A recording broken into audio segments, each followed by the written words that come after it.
Assalamualaikum warahmatullahi wabarakatuh. Halo Sobat Web Gemilang, selamat datang di Blended Learning SMK Wirabuana. Perkenalkan, nama saya Andi Gunawan, SE, Guru PKK di SMK Wirabuana. Kita akan masuk materi menentukan jumlah produk. Dalam menentukan jumlah produk, merupakan bagian penting dalam perencanaan produksi. Hal ini berkaitan dengan banyak atau sedikitnya produk yang dibutuhkan oleh konsumen. Ada beberapa hal yang penting dan perlu diperhatikan dalam menentukan jumlah produk. Antara lain sebagai berikut. Yang pertama, analisis pasar dan kepuasan pelanggan. Analisis pasar merupakan langkah yang dilakukan untuk menetapkan jenis dan jumlah produk yang tepat. Bila melalui studi pasar, perusahaan akan melihat dan memahami kebutuhan serta keinginan pelanggan yang potensial.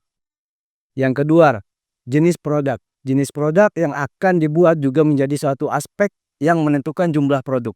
Apabila jenis produk yang dibuat berupa sesuatu yang umum dan banyak digunakan oleh konsumen, maka mungkin saja dibuat dalam jumlah besar.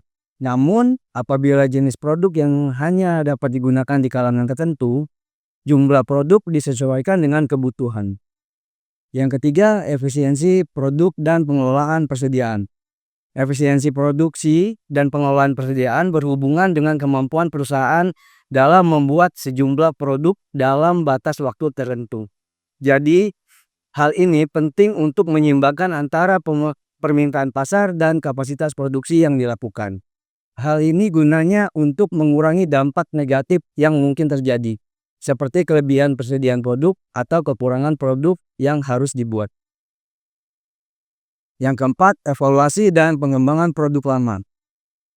Evaluasi terhadap produk yang telah ada sebelumnya kemudian dikembangkan sebagai sebagian bagian dari proses inovasi produk. Hal ini dilakukan guna memperbaiki kriteria produk sehingga diterima di pasar. Yang kelima, penentuan harga. Harga menjadi suatu faktor yang penting yang berpengaruh pada konsumen terhadap permintaan produk. Harga produk yang dipatok seharusnya seimbang dengan kualitas yang ditawarkan dan mampu bersaing di pasar. Selain itu, harga produk juga berhubungan dengan jumlah permintaan. Untuk lebih jelasnya, kita uraikan sebagai berikut. Yang A, ketika produk memiliki harga yang murah atau terjangkau oleh konsumen, maka akan banyak permintaan dari konsumen. Jadi jumlah produk yang harus dibuat semakin banyak. Yang B, sebaliknya, ketika produk memiliki harga yang relatif mahal, maka permintaan konsumen juga lebih sedikit. Jadi jumlah produk yang dibuat lebih sedikit atau terbatas. Agar lebih memahami materi yang tadi Bapak sampaikan, jawablah pertanyaan berikut. Menurut kalian, bagaimanakah cara menentukan jumlah produk yang akan diproduksi?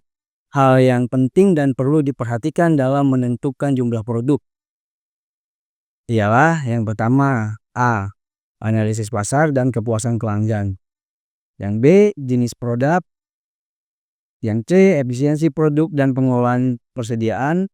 Yang D, evaluasi dan pengembangan produk lama. Yang E, penentuan harga. Ya, cukup materi yang Bapak sampaikan. Assalamualaikum warahmatullahi wabarakatuh.